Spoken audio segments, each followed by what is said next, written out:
then food stamps, EBT cards, and Obama phones. You know what I mean? That track phones. That we should not really demand anything. If we get that, then we should be, got a phone, got food and stuff like that. You remember the old saying where they said that you fatten them up for the slaughter? You fatten them up. You understand? You fatten them up for the slaughter, right? So it says, come on, let us deal wisely. New in it, bacho. Let's deal with them with wisdom. You understand? With craft. And we all know this charming, Bob is very charming. Apophis is extremely charming. You know what I mean? Very, very charming. Very intelligent, well-spoken. Everybody says he's like this person. He's like that person. He's like the next person. So everyone could project. It's like a blank slate. You could project on it. This is the height of witchcraft. You understand? Lest they multiply. And it come to pass. This is why a lot of people are saying, well, I mean, if he's such a black president, then what's up this abortion thing?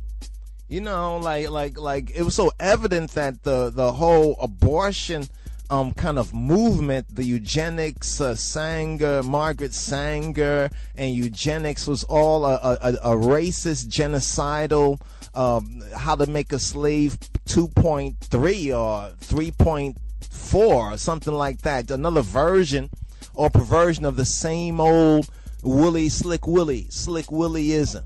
You understand? That kind of brings to mind the first black president. They said William Jefferson Clinton, but that's another story. But here, this particular king, right, says, come on, let us deal wisely with them. Let's not fool around with them, but let's be very wise with them, right? Unless they multiply. You understand? So he's not going to do anything overt. But there's a lot of evidence showing a lot of covert shit. You understand? A lot of covert stuff has been done. You understand? And it come to pass. Now here's where the fear of this king of spiritual Egypt and his, quote, people. The thing we have to ask, like WTF, is who is his people? Who is really Obama's people? I mean, for real. I'm not talking about just a racial group, you know what I'm saying, white or black, but I'm talking about who are his people. You know what I'm saying? Since we know it's not the poor sufferer, the poor righteous teachers. It's not, the ones really talking about the real situation, you understand, of black people. You understand? It says that when there falleth out any war, they join also to our enemies and fight against us, and so get them up out of the land. Now, here's something that is a little dubious on a certain level in the King James version of it, where it says, and so get them up out of the land. Really, it says, kamidaritum, and from the land, and daiwetu, so that they do not come out of the land. Have you noticed, going all the way to so-called Abraham, not your father, he's not the father, Lincoln, Abraham, he's not the father, Lincoln. Have you noticed that even in his time, he was talking some stuff about, he's never intended for the black people to be on any way, you understand, on any sort of equal footing as a human being or a citizen with white people. Instead, he had a proposal to send the black people, so-called, back to Africa and perhaps become a colony. And we know about Liberia, and we also know about Charles Taylor, and we can see how that American enterprise is working out. Oh, did you know that they're setting up a drone base in, I think, Niger, a drone base, because the drone bases that are in East Africa, You understand? Can't really reach that far, so they need something closer with the technology they have. Just a little side note. You know, they had that Gabby Giffords getting on there. Too many kids have been killed. You understand? She didn't say that for the 1,800 black people. You understand? 1,800 black children. Obama didn't say anything for the girl that was in his so-called inauguration from his own hometown. He must have heard. I mean, his buddy Rahm Emanuel, you understand, is out there too. You know, the Mafia Don. He's out there. He must have told him, hey, you know, that girl that was in the such and such. But you don't. Does Obama care about black people? I mean, real niggas. Does he care about real niggas? You understand? I mean, that's the real question that we, not just Negroes. You understand? We have too many ass-kissing Negroes that already are sold out. But the key here is that they did not want them, right? There was a fear that they was going to leave the land. There's this fear that they're going to leave the land. And I thought about it. I said, that's interesting. 08, after Bush, after all the Bush shit, right? All the Bush stuff, right? All the Bush dung. Right after all those years of Bush skullduggery and everything like that, folks were pissed off. I mean, people were even talking before Obama became like a candidate. People like, I don't know about America, man. Like any place in the world would be better. I mean, for real. You was saying people were thinking, you know, but then they put in Obama, right? So therefore, folks are not gonna talk about getting out of America. You know what I'm saying? They think that, you know, that God sprinkles some fairy dust over America. That if he's a blessing God, right, then he's also a cursing. Not that he is cursing, but if you don't receive the blessing, then that's a curse for you. That's a curse to you. So it says right here, so get them so that they don't get out of the land, so that they don't leave the land. Right, so that they don't leave the land. So they were afraid that if there was a war, right, that the people of the children of Israel would join the enemies of this king and his people, right? And they would join the enemies and they would fight against him. This is one reason why you have a lot of folks saying, don't say nothing bad about Obama. It's not even saying anything bad about Obama, but we can't criticize the hypocrisy. You understand? And these other people, you understand, when 26 white kids or kids get killed, is more than when nearly 2,000 black children are genocided in just one city. We're just talking about one city. There's a lot of other cities that numbers are high as well, but this is just the highest numbers.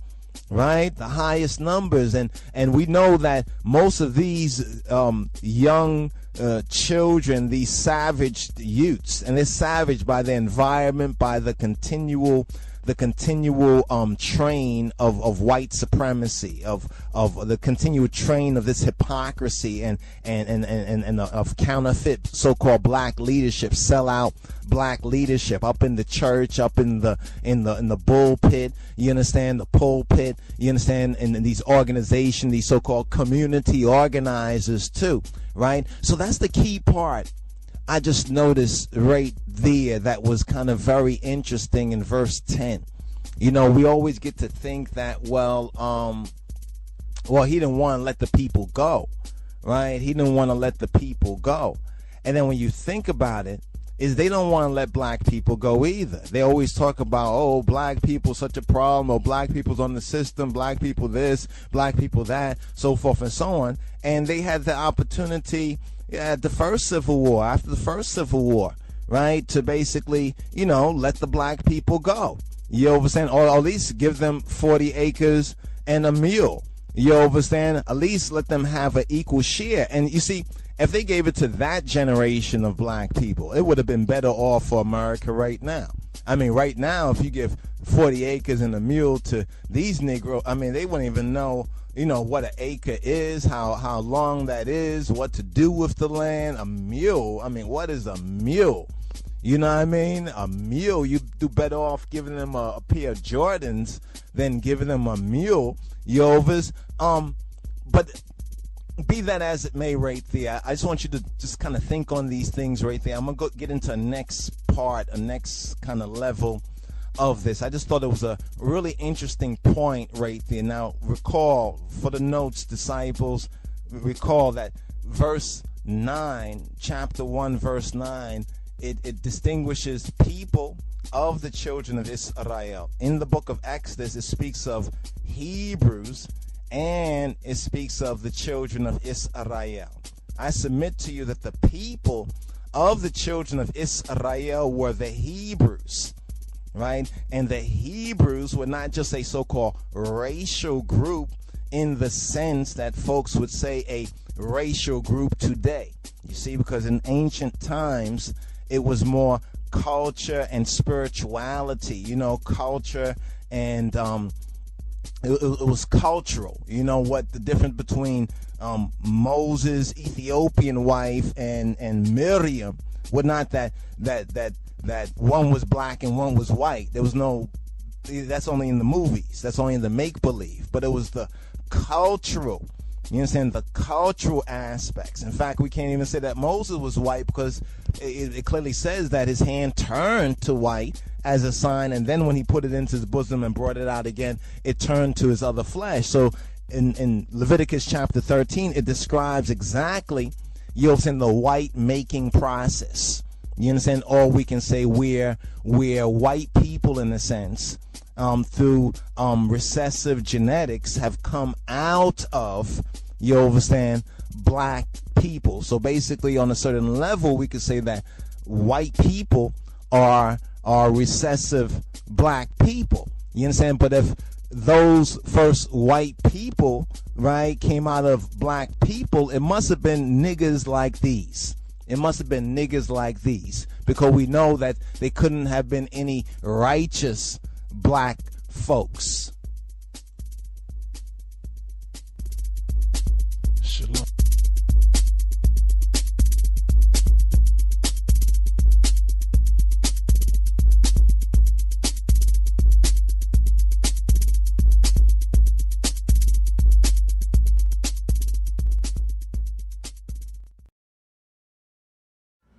Get your message or business promoted on John Henry Media Network. Make contact today. Use his email address, jahu.enterprises@yahoo.com.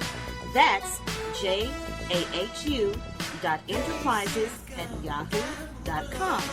Again, that's jahu.enterprises@yahoo.com. For specific details on submitting your audio to make it happen, it will be aired on our very next episode for a small donation of your choice. So let's make it happen right now. I play away.